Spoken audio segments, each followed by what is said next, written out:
ప్రభునందు ప్రియమైన దేవుని సంగమా,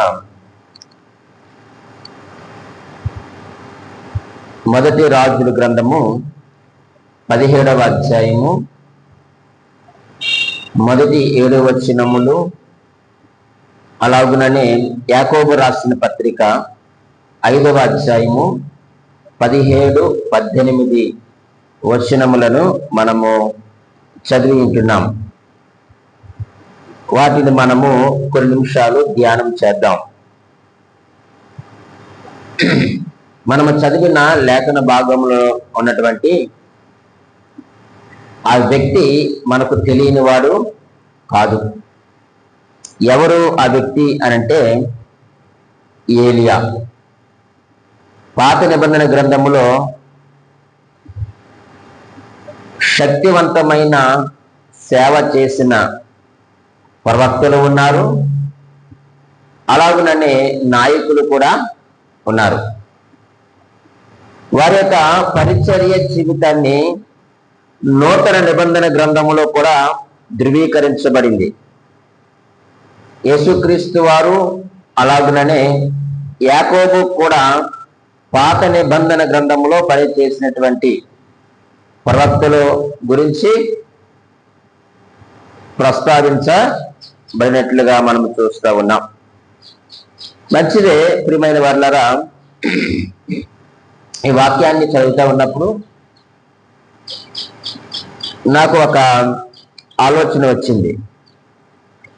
ఏలియా చేసిన ప్రార్థన వాక్యానుసారమేనా? ఏంటండి, దేవుని ప్రజలు,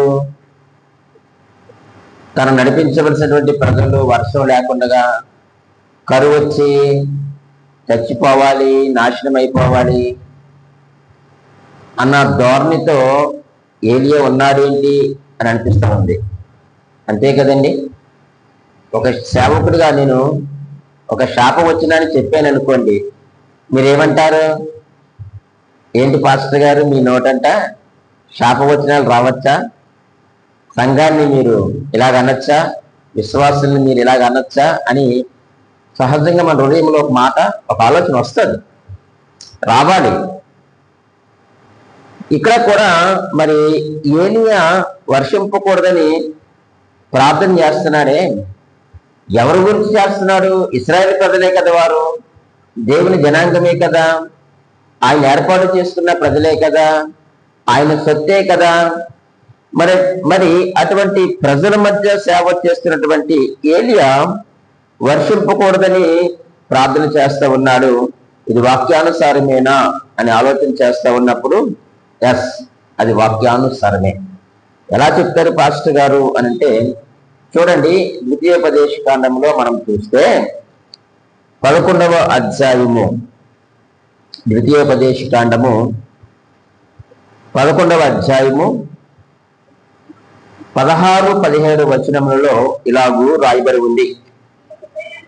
మీ హృదయము మాయలలో చిక్కి త్రోవ విడిచి ఇతర దేవతలను పూజించి వాటికి నమస్కరింపకుండా మీరు జాగ్రత్త పడుడి.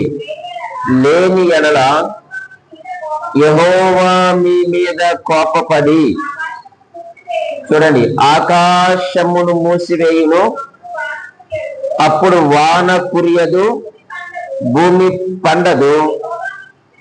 యెహోవా మీకిచ్చుచున్న ఆ మంచి దేశమున ఉండకుండా మీరు శీఘ్రముగా నశించెదరు. ఇప్పుడు ఏలియా చేసిన ప్రార్థన వాక్యానుసారమేనా కాదంటారా? వాక్యానుసారమే. వీళ్ళు ఇశ్రాయేల్ ప్రజలు ఏం చేస్తున్నారయ్యా అనంటే, వారు నిజ దేవుణ్ణి విడిచిపెట్టేశారు, సత్యవంతుడైనటువంటి దేవుణ్ణి విడిచిపెట్టేశారు. ఐగుప్తు దేశంలో నుంచి వారిని బయటికి తీసుకుని వచ్చినటువంటి దేవుని విడిచిపెట్టి వారు ఏమి చేస్తున్నారయ్యా అనంటే, వారు 2 తలంపుల మధ్య వారు జీవిస్తున్నట్లుగా మనము చూస్తూ ఉన్నాం. అక్కడ వారు అస్తారోతు దేవతలను, ఇతరాత్రమైనటువంటి దేవతలను వారు ఏం చేస్తున్నారంటే పూజిస్తూ ఉన్నారు. అందుకే ఇశ్రాయేలు ప్రజలకు దేవుడిచ్చినటువంటి ఆజ్ఞ ఈ ద్వితీయోపదేశ కాండములో మనము చదివినటువంటి మాట, మీ హృదయము మాయలలో చిక్కి కదండి, త్రోవ విడిచి ఇతర దేవతలను పూజించి వాటికి నమస్కరింపకుండా మీరు జాగ్రత్త పడండి. మీరు మాయలలో మీరు చిక్కుకొనవద్దు. మీరు ఇతర దేవతల వైపు మీరు తిరగవద్దు. వాటిని మీరు నమస్కరించొద్దు. వాటిని మీరు పూజించవద్దు. ఒకవేళ అలాగ మీరు చేసిన ఎడల యెహోవా కోపము మీ మీద ఏమవుతుందట? రగులుకుంటుంది. ఆయన కోపము రగులుకుంటే ఏమవుతున్నాయి అంటే ఆకాశమును ఆయన ఏం చేస్తానన్నాడు? ఆయన మూసివేస్తాను. చాలా స్పష్టంగా చెప్పాడు ఆయన. ఈరోజు ప్రియమైన దేవుని సంగమా, యేసుక్రీస్తు వారి యొక్క రక్తములో కడగబడినటువంటి మనము, మన జీవితాలు, మన యొక్క హృదయాలు ఎలాగున్నాయి?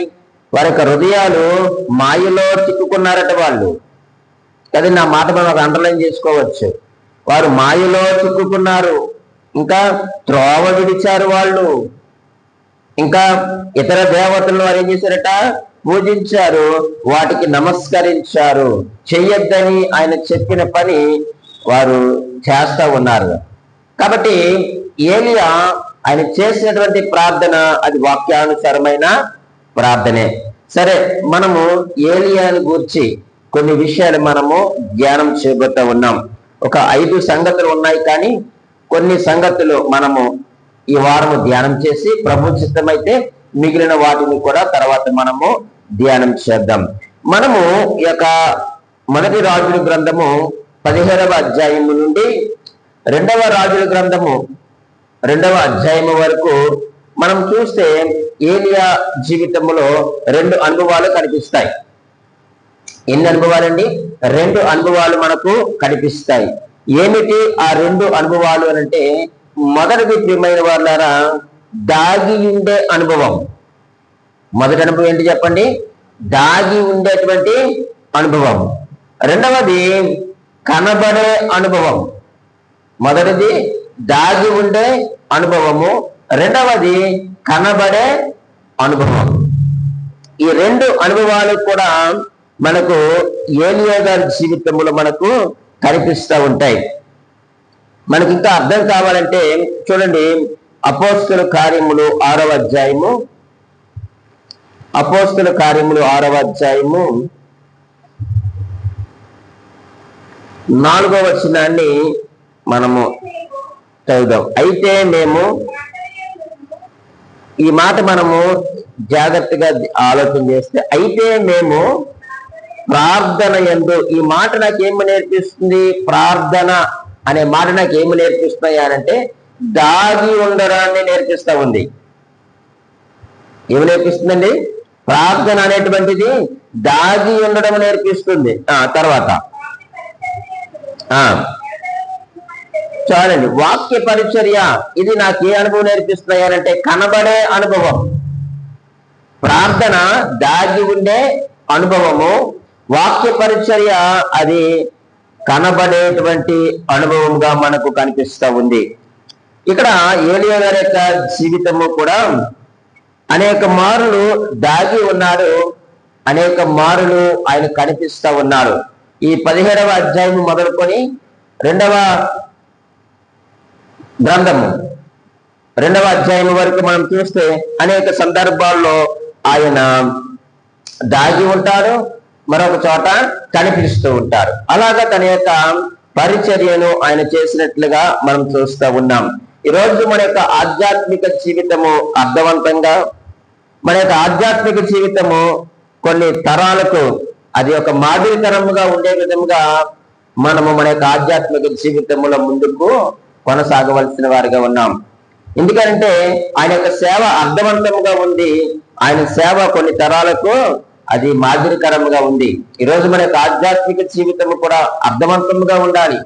అది నీ కుటుంబానికి అర్థవంతముగా ఉండాలి. నీ యొక్క ఆధ్యాత్మిక జీవితం, నీ యొక్క ఆధ్యాత్మిక జీవితము అర్థవంతముగా ఉండాలి సంఘములో. నీ యొక్క ఆధ్యాత్మిక జీవితము అర్థవంతముగా ఉండాలి సమాజములో. అలా ఉన్నప్పుడే మనము ఆయనను లోకానికి చూపించగలుగుతాం. అలా చూపించగలగాలి అంటే దాగి ఉండవలసిన సమయంలో దాగి ఉండాలి, కనబడవలసిన సమయంలో కనబడాలి. కానీ మనకేంటో మాయదారి రోగం, మనం ఎక్కువ కనబడాలి అనుకుంటాం, ఎక్కువ మనము కనబడాలి, షోయింగ్, ఎక్కువ మనము కనిపించాలి అని అనుకుంటాం. కానీ కనపడాలి, ఆ సమయం ఒకటి ఉంటుంది, ఆ సమయంలో మనం కనపడాలి. కానీ ఎక్కువ సమయం మనం కనపడడానికే ఇష్టపడుతున్నాం. ఏలియా గారి దగ్గర ఒక 5 అనుభవాలు ఉన్నాయి, వాటిని మనము ధ్యానం చేద్దాం రండి. 17వ అధ్యాయము 2వ వచనము ఇలాగూ రాయబడి ఉంది. పిమ్మట యెహోవా వాక్కు అతనికి ప్రత్యక్షమై. చాలండి. ఈ 2వ వచనం నాకు ఏమి నేర్పిస్తున్నాయా అంటే, ఏలియా గారు దేవుని స్వరము వినే అనుభవం కలిగి ఉన్నాడు. అది ఏలియా గారు కలిగి ఉన్న మొట్టమొదటి అనుభవం ఏమిటంటే, దేవుని స్వరము వినే అనుభవం కలిగి ఉన్నారు. ప్రియమైన దేవుని సంగమం, ఈరోజు మనం అందరము కూడా కలిగి ఉండవలసినటువంటి మంచి అనుభవం ఏమిటయ్యారంటే, వినే అనుభవం మనకే ఉండాలి. చాలా మంది వినడానికి ఇష్టపడరు. ఎవరితోనైనా మాట్లాడేటప్పుడు వారు వినడానికి ఇష్టపడరు, వాళ్ళే మాట్లాడేస్తూ ఉంటారు. కానీ ఈరోజు మనకు ఉండవలసిన అనుభవం ఏమిటయ్యారంటే, వినే అనుభవం మనకు ఉండాలి. ఏలియా దేవుని యొక్క స్వరము విన్నాడు. అందుకే యెషయా గ్రంథము 50 అధ్యాయము,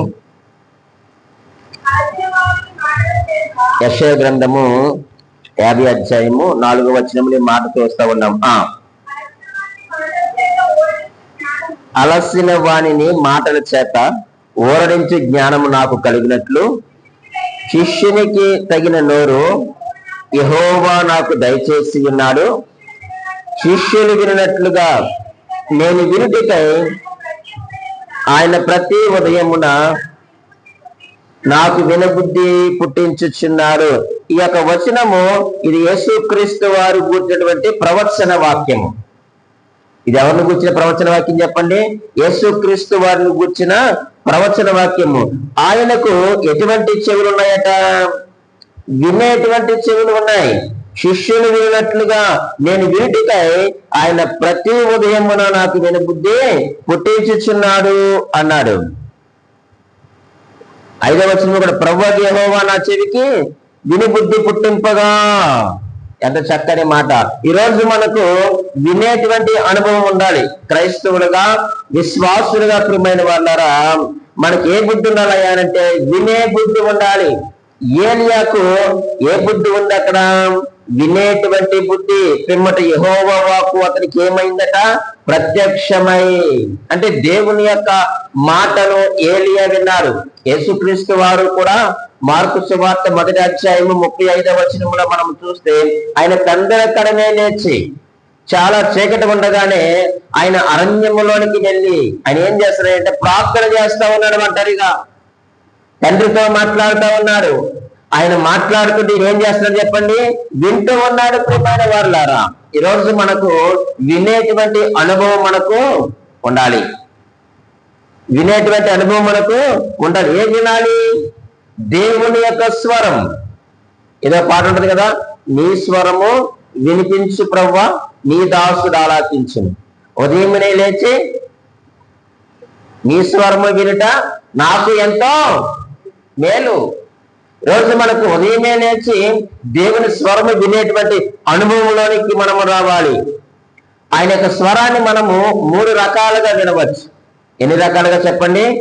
ఒక 3 రకాలుగా లేక ఒక 4 రకాలుగా మనం వినొచ్చు. మొదటిది ఏమిటయ్యానంటే వాక్యము ద్వారా మనము వినొచ్చు. వర్డ్ ఆఫ్ గాడ్, వాక్యం ద్వారా మనము వినొచ్చు. ఉదయమే మనము దేవుని యొక్క వాక్యాన్ని చదువుతా ఉన్నప్పుడు వాక్యం ద్వారా దేవుడు మనతో మాట్లాడతాడు. ఇది మొదటిది. 119వ కీర్తన 105వ వచనాన్ని అక్కడ రాసుకుంటే మీకు సరిపోతుంది. తర్వాత మీరు ధ్యానం చేయండి. ఇది మొదటిది. రెండవదిగా మనం ఆలోచన చేస్తే, ప్రియమైన వారులారా, పీస్ ఆఫ్ గాడ్, దేవుని యొక్క సమాధానము ద్వారా. కొలస్సీలకు రాసినటువంటి పత్రిక 3వ అధ్యాయము 15వ వచనం, దేవుడు అనుగ్రహించు సమాధానము ద్వారా మనం ఆయన యొక్క స్వరాన్ని మనము వింటాం. మూడవదిగా మనం ఆలోచన చేస్తే దేవుని ఆత్మస్వరం ద్వారా మనం వినొచ్చు. స్పిరిట్ ఆఫ్ గాడ్, దేవుని యొక్క ఆత్మస్వరం. యెషయా గ్రంథము 30 అధ్యాయము 21 అలాగే 4వదిగా మనం ఆలోచన చేస్తే ప్రియమైన వాళ్ళారా, పరిస్థితుల ద్వారా దేవుని యొక్క స్వరాన్ని మనం వినొచ్చు. పరిస్థితుల ద్వారా దేవుని యొక్క స్వరాన్ని మనము వినవచ్చు. ప్రకటన గ్రంథము 3 అధ్యాయము 8 అక్కడ మనం రాసుకుంటే అక్కడ మనకు చాలా స్పష్టంగా అర్థమవుతుంది. నిజమే, ఈ రోజు మనము దేవుని యొక్క స్వరము వినేటువంటి అనుభవంలోనికి మనం రావాలి. ఏలియా ఆ యొక్క అనుభవంలోనికి వచ్చినాడు కాబట్టి ఆయన యొక్క వాక్కు ప్రత్యక్షత ఏలియా గారు పొందినట్లుగా మనం చూస్తూ ఉన్నాం. ఈరోజు వాక్యం ద్వారా ప్రతిరోజు దేవుని యొక్క స్వరాన్ని వినేటువంటి అనుభవం మనకుందా దేవుని సంఘముగా? అలాగనే దేవుడు అనుగ్రహించు సమాధానము ద్వారా ఆయన యొక్క స్వరాన్ని మనం వినవచ్చు. ఆయన మనకు సమాధానాన్ని అనుగ్రహించాడనంటే ఆయన మనతో మాట్లాడినట్టే కదండి.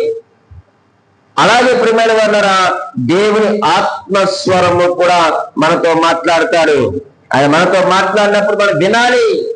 యేసుక్రీస్తు వారు పెందల కడనే లేచి ఆయన యొక్క స్వరాన్ని పెట్టినాడు. ఆయన అంటున్నాడు, నాకు వినుబుద్ధి పుట్టించున్నాడు ఆయన అంటున్నాడు. ఈరోజు వినే అలవాటు మనకుందా? ఏలియా పరిచర్య అంతా కూడా ప్రియమైన వాళ్ళరా దేవుని స్వరముతోనే కొనసాగింది. దేవుని యొక్క స్వరముతోనే ఆయన స్వరం వినే పరిచర్య చేశాడు. మనం ఆలోచన చేస్తే ఆయన కెరీతు వాగు దగ్గరికి వెళ్ళమన్నాడు కదండి. తర్వాత సారేపతి దగ్గరికి వెళ్ళమన్నాడు ఆయన. తర్వాత ఆహాబు దగ్గరికి వెళ్ళమన్నాడు. తర్వాత కర్నేలు దగ్గరికి వెళ్ళమన్నాడు. తర్వాత ఎలీషా దగ్గరికి వెళ్ళాడు. తర్వాత గిల్గాలుకు వెళ్ళాడు. తర్వాత బేతేలికి వెళ్ళాడు. తర్వాత ఎరికోకు వెళ్ళాడు. తర్వాత యోర్ధానుకు కూడా వెళ్ళాడు. ఇవన్నీ ఎలాగా అంటే ఆయన స్వరం విని, ఆయన చెప్తే విని, ఆయన మాట్లాడితే విని, అంటే ఆయన యొక్క పరిచర్య అంతా కూడా దేవుని యొక్క స్వరము వింటూనే కొనసాగించాడు ఆయన. ఈరోజు ఆయన పిల్లలుగా ప్రియమైన వాళ్ళారా, ఆయన యొక్క స్వరము వింటూ కూడా మనము మన యొక్క ఆధ్యాత్మిక జీవితంలో మనం ముందుకు కొనసాగాలి. చివరికి ఏలియా యొక్క ప్రయాణము కూడా, ఆయన యొక్క యాత్ర కూడా స్వరముతోనే ముగిసింది. నా దగ్గరికి రా అన్నాడు. అగ్ని రథముల ద్వారా ఆయన దేవుని యొద్దకు వెళ్ళిపోయాడు. ఆరంభము నుంచి అంతము వరకు కూడా ప్రియమైన వాళ్ళరా దేవుని స్వరముతోనే ఆయన పరిచర్య అంతా కూడా చేశాడు. దాగి ఉండవలసిన సమయంలో దాగి ఉన్నాడు, కనిపించవలసిన సమయంలో కనిపించారు ఆయన. ఆయన ఎక్కడికి వెళ్ళమంటే అక్కడికి వెళ్ళిపోయాడు ఆయన. ఈరోజు మనము కూడా ప్రియమైన వాళ్ళరా దేవుని యొక్క స్వరము వినేటువంటి అనుభవంలోనికి మనము రావాల్సిన వారిగా ఉన్నాం. ఏలియాలో మొదటి అనుభవం ఏంటయ్యానంటే ఆయన దేవుని స్వరము వినే అనుభవం కలిగి ఉన్నాడు. రెండవదిగా మనం ఆలోచన చేస్తే మరలా రాజుల మొదటి గ్రంథము 17వ అధ్యాయము చూడండి, 3-4 వచనములు ఇలాగూ రాయబడి ఉన్నాయి. నీవు ఇచ్చట నుండి తూర్పు వైపునకు పోయి యోర్దానునకు ఎదురుగానున్న కెరీతు వాగు దగ్గర దాగియుండుము. ఆ వాగు నీరు నీవు త్రాగుదువు. అచ్చటికి నీకు ఆహారము తెచ్చినట్లు నేను కాకోలములకు ఆజ్ఞాపించితినని అతనికి తెలియచేయగా. చూడండి, ఈ 2 వచనాలు నాకేమి నేర్పిస్తున్నాయంటే దేవుని వాగ్దానాన్ని పొందుకున్న అనుభవం. దేవుని వాగ్దానము పొందుకున్న అనుభవం. నిజమే, ఏలియాకు దేవుడు మంచి వాగ్దానాన్ని ఇచ్చాడు. అక్కడ పరిస్థితులు బట్టి ఆయన ఏమన్నాడయ్యా అంటే, నువ్వు ఎక్కడికి వెళ్ళిపోవాలి? నువ్వు యోర్దానుకు ఎదురుగానున్న కెరీతు వాగు దగ్గరికి వెళ్ళిపోయి అక్కడ నువ్వు దాగి ఉండు అని ఆయన అన్నాడు. నీకు ఆహారము తెచ్చినట్లుగా నేను కాకులకు ఏం చేశాను? నేను ఆజ్ఞాపించాను అన్నాడు. ఇక్కడ దేవుని యొక్క వాగ్దానాన్ని పొందుకున్నారు. నీవు భయపడద్దు, నువ్వు భయపడవద్దు, కరువు వస్తుంది రాని, కానీ నీకు ఏ లోటు నేను చేయను, నీకు ఆహారం లేకుండా నేను చేయను, నీకు నీరు లేకుండా నేను చేయను, నేను నీకు సమృద్ధినిస్తాను. అక్కడ కరువు ఉండగా నీకు ఆహారం దొరుకుతుంది, అక్కడ నీళ్లు లేక వాళ్ళు అలమటిస్తూ ఉంటారు, కానీ నీకు సమృద్ధి అటువంటి నీటిని నేను అనుగ్రహిస్తానని దేవుడు గొప్ప వాగ్దానాన్ని ఏలియాకు చేశాడు. నిజమే ప్రియమైన దేవుని సంగమా, ఈరోజు దేవుడు కూడా మనకు ఎన్నో వాగ్దానాలు చేశాడు. ఆ వాగ్దానాలు పొందుకునేటువంటి ఆ యొక్క అనుభవంలోనికి మనం రావాలి. ఏలియా వచ్చాడు దేవుడు చేసిన వాగ్దానాన్ని పొందుకునేటువంటి అనుభవంలోనికి. చూడండి, మనం అపోస్తుల కార్యముల గ్రంథములో మనం చూస్తే 18వ అధ్యాయము 9-10 వచనాల్లో ఈ మంచి మాటలు ఉంటాయి. అపోస్తుల కార్యములు 18వ అధ్యాయము 9-10 వచనాలు. రాత్రి వేళ దర్శనమందు ప్రభువు, చూడండి పౌలు గారు అంటున్నాడు, నీవు భయపడక మాట్లాడము, మౌనముగా ఉండకము, నేను నీకు తోడై ఉన్నాను, ఎవడునూ రాడు.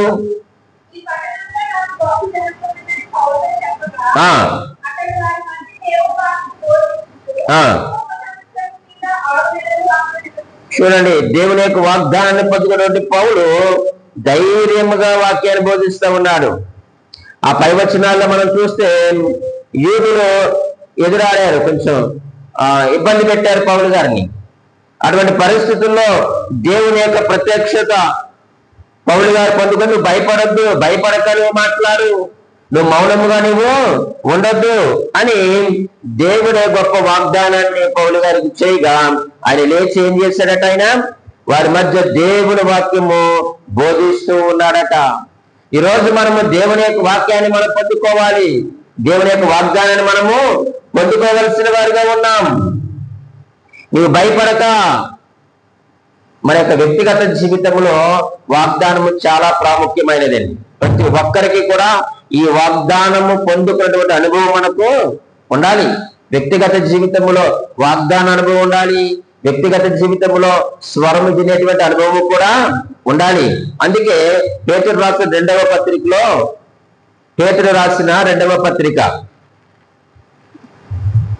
1వ అధ్యాయము 4వ వచనాన్ని చదవండి. ఆ మహిమ గుణాతిశయములను బట్టి ఆయన మనకు అమూల్యములను అత్యధికములనైన చూసారా వాగ్దానములను అనుగ్రహించి ఉన్నారు. ప్రతి వ్యక్తిగత జీవితంలో కూడా వాగ్దాన అనుభవం చాలా అవసరము ప్రియమైన వారులారా. కాబట్టి ఈరోజు మనమును కూడా ఆ యొక్క వాగ్దానాలు పొందుకున్నటువంటి అనుభవంలోనికి మనం రావాలి. యెహోషువను గురించి మనం ఆలోచన చేస్తా ఉన్నప్పుడు యెహోషువతో కూడా గొప్ప వాగ్దానాన్ని చేశాడు ఆయన. యెహోషువ గ్రంథం 1వ అధ్యాయము 3వ వచనం కూడా మనం చూస్తే చాలా అద్భుతమైనటువంటి వాగ్దానాలు యెహోషువకి దేవుడిచ్చినట్లుగా మనం చూస్తా ఉన్నాం. నేను మోషేతో చెప్పినట్లు మీరు అడుగుపెట్టు ప్రతి స్థలములో మీకు ఇచ్చుచున్నాను అన్నాడు. ప్రియమైన వాళ్ళారా, నువ్వు ఏ స్థలములో అయితే నువ్వు అడుగు పెడుతున్నావో ఆ ప్రతి స్థలాన్ని నేను నీకు ఇస్తాను అని చెప్తా ఉన్నాడు. నేను మోషేకి ఏదైతే చెప్పానో నేను నీకు అదే నేను చెప్తా ఉన్నాను. ఇశ్రాయేలుతో నేను ఏదైతే చెప్పానో నేను అదే నీకు మరలా నేను చెప్తా ఉన్నాను అని దేవుడు వాగ్దానం చేస్తాడు. ఆయన వాగ్దానం చేసిన ప్రకారముగానే ఆ యొక్క స్వాస్థ్యమునంతా కూడా ఆయన ఏం చేశాడంటే స్వాధీనపరుచుకున్నాడు. ఈరోజు దేవుడు కూడా మనకి ఎన్నో వాగ్దానాలు పరిశుద్ధ గ్రంథములు ఇచ్చాడు. ఆ వాగ్దానాలు మనం పొందుకుంటే మనం దేనినైనా మనం స్వతంత్రించుకోగలుగుతాం కదండి. ఒకవేళ నీ చదువుల విషయంలో, అలాగే నీ యొక్క ఉద్యోగ విషయంలో, నీ యొక్క వివాహ విషయంలో, నీ బిడ్డల యొక్క రక్షణ విషయంలో, కుటుంబం యొక్క ఆధ్యాత్మిక జీవిత విషయంలో, ఆరోగ్య విషయంలో దేవుడు వాగ్దానాలు ఇస్తారు. ఆ యొక్క వాగ్దానాలు మనము పొందుకోవలసిన వారిగా మనం ఉన్నాం ప్రియమైన వాళ్ళారా. ఆయన అడుగు పెట్టిన స్థలాన్ని ఆయన స్వాధీనపరుచుకున్నాడు. ఆయన అడిగిన వాటన్నిటిని కూడా యెహోషువ పొందుకున్నాడు. ఈరోజు నువ్వు అడుగు దేవుణ్ణి. ఆయన వాగ్దానం చేసిన వాడు నమ్మదగిన దేవుడు అని మనకు తెలుసు కదా. ఆయన మాట తప్పడానికి నరుడు కాదు కదా, ఆయన దేవుడు కదా. మరి ఇంతమందికి వాగ్దానం చేసి ఇచ్చినటువంటి దేవుడు నీకు వాగ్దానం చేసి నీకు అనుగ్రహించడా? ఈరోజు మనం ఎప్పుడైతే దేవుని యొక్క స్వరాన్ని వింటామో అప్పుడు మనము దేవుని యొక్క వాగ్దానాలు మనము పొందుకోగలుగుతాం. ఎవరు మాట వింటే వారికి వాగ్దానం ఇస్తాడు దేవుడు, ఎవరికి పడితే వారికి ఇవ్వడం. ఇది మనం గుర్తుపెట్టుకోవాలి. ఎవరైతే ఆయన మాట వింటారో, ఆయన యొక్క స్వరమును వింటారో వారికి ఏం చేస్తారు చెప్పండి? ఆయన వాగ్దానం చేస్తారు. ఆయన చేయదలచినది ఏదైతే ఉందో అది వారికి తెలియచేస్తాడు. మాట విన్న వారికి ఏం చేస్తారు చెప్పండి? మన పిల్లలన్న అంతే కదండి. మాట వినకపోతే వాడికి ఏదైనా చేయాలనుకుంటామా? చెయ్యం. వాడి పైన డబ్బులు మనం ఖర్చు పెట్టాం, ఎందుకు వృధా అని. చదివే పిల్లల మీద మనం ఏం చేస్తాం చెప్పండి? ఎంతైనా మనము ఖర్చు పెడతా ఉంటాం. చదవని వాడి మీద మనం డబ్బులు ఎప్పుడు కూడా ఖర్చు పెట్టాం. కారణం ఏమిటంటే ఎంత ఖర్చు పెట్టినా వృధా అయిపోతుంది, పోతుంది అనేటువంటి ఆలోచనతో మనము ఖర్చు పెట్టం. మరి దేవుని యొక్క స్వరము వినకపోతే ఆయన వాగ్దానాలు ఎలా చేస్తాడు? ఆయన నువ్వు పని చేస్తే, ఆయన మాట వింటే, ఆయనకు లోబడితే, ఆయన ఖచ్చితంగా నీవు పని చేస్తున్నావు కాబట్టి నీకు వాగ్దానం ఇచ్చి ఆ పనిలో నీకు సఫలం చేస్తాడు దేవుడు. ఆ కార్యాన్ని సఫలము చేస్తాడు. ఇక్కడ అదే ప్రియమైన వాళ్ళారా, దేవుని యొక్క వాగ్దానాన్ని పొందుకుంటున్నాడు ఇక్కడ ఎలీయా. ఆ ప్రజలందరూ కూడా కరువులో ఉన్నప్పుడు దేవుడు సమృద్ధినిచ్చాడు ఎలీయాకు. ప్రియమైన వాళ్ళారా, ఈ వాగ్దానమును గురించి ఒక 3 సంగతులు నేను మీ ముందు ఉంచుతాను. దేవుడు ఇచ్చినటువంటి వాగ్దానం ఎటువంటిదంటే తప్పక నెరవేర్పుకు వచ్చే వాగ్దానం. ఇది తప్పక నెరవేర్పుకు వచ్చేటువంటి వాగ్దానం. ఏమిటిది తప్పక నెరవేర్పుకు వచ్చే వాగ్దానం అంటే? దేశంలో ఏముంది? కరువు ఉంది. దేశంలో ఏమి లేవు? నీళ్లు లేవు. కానీ ఆయన అంటున్నాడు, నేను నీకు కాకులములతో నీకు ఆహారం పంపిస్తాను అన్నాడు. ఈ మాట నాకు ఏమి నేర్పిస్తున్నాయనంటే తప్పక నెరవేర్పుకు వచ్చేటువంటి వాగ్దానం అది. మన దేవుడు చాలా గొప్ప దేవుడు అండి. తప్పక నెరవేరుస్తాడు. ఆయన ఏ వాగ్దానం అయితే చేస్తాడో ఆ వాగ్దానాన్ని ఆయన తప్పక నెరవేర్చేటువంటి దేవుడు. అందుకే మనకు తెలుసు, హెబ్రీయులకు రాసిన పత్రిక 10వ అధ్యాయము 23వ వచనములో నేనే చదువుతున్నాను. వాగ్దానము చేసిన వాడు నమ్మదగిన వాడు గనుక మన నిరీక్షణ విషయమై మనం ఒప్పుకున్నది నిశ్చలముగా పట్టుకుందము. వాగ్దానము చేసిన వాడు ఆయన నమ్మదగిన దేవుడు. ఆయన నమ్మదగిన దేవుడు కాబట్టి ఆ వాగ్దానం ఎటువంటిదయ్యారంటే మొదటిది, అది తప్పక నెరవేర్పులకు వచ్చేటువంటి వాగ్దానం. అది ఆ దేశమంతా కూడా కరువు ఉంది, వాళ్ళకి ఎక్కడ కూడా త్రాగడానికి చుక్క నీరు లేదు. కానీ ఏలియాకు మాత్రం ఏముంది చెప్పండి? సమృద్ధిగా నీరు ఉంది. ఉదయ సాయంకాల సమయంలో ఆహారము కూడా ఆయనకు అందుతుంది. ఈ వాగ్దానం నాకు అర్థమైంది ఏమిటయ్యారంటే ఇది తప్పక నెరవేర్పుకు వచ్చేటువంటి వాగ్దానం. మన దేవుడు ఏ వాగ్దానం చేసినా అది నెరవేరుతుంది. రెండవదిగా మనకు ఆలోచన చేస్తే ప్రియమైన వాళ్ళారా, ఆ వాగ్దానం నాకు ఏమి నేర్పిస్తున్నాయనంటే ఏది అవసరమో అదే వాగ్దానం చేస్తాడు దేవుడు. అంతే. మన ఆ సమయంలో ఏలియాకి ఏం అవసరం? ఆ రెండే. కరువు ఉన్నప్పుడు కావాల్సింది ఏంటంటే ఆహారము, త్రాగడానికి నీళ్లు, అంతే. ఏది అవసరమో అదే వాగ్దానము చేసేటువంటిది. ప్రతిదీ కూడా మనకి చక్కగా సఫిషియెంట్ గా దేవుడు ఇస్తాడు.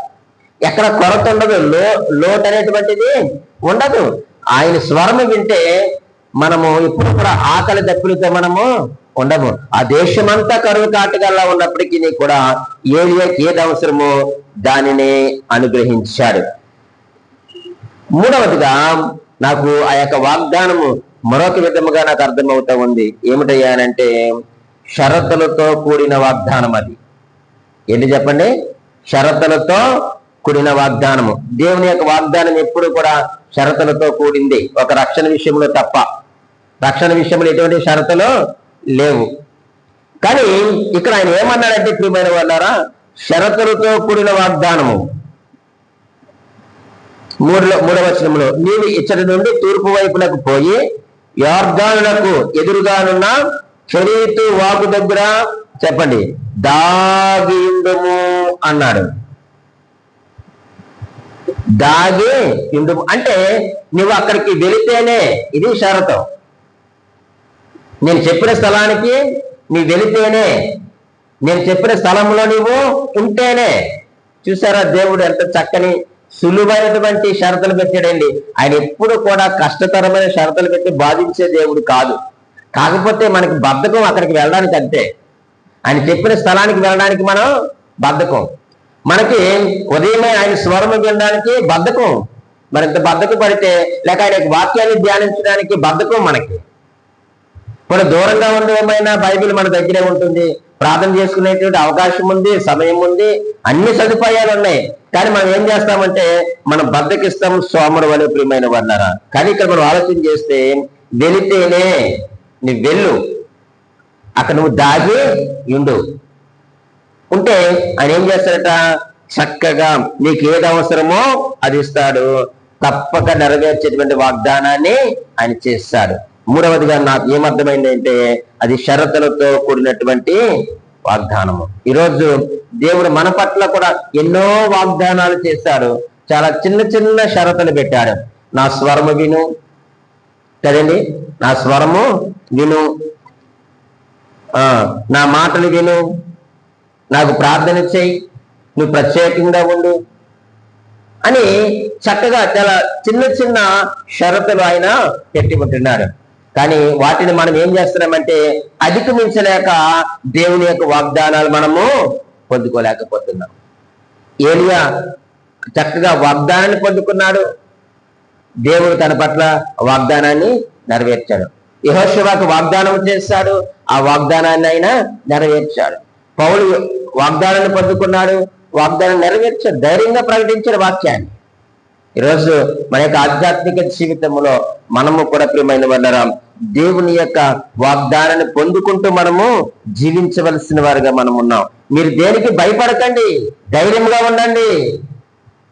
ఎందుకంటే వాగ్దానం చేసిన వాడు నమ్మదగిన దేవుడు.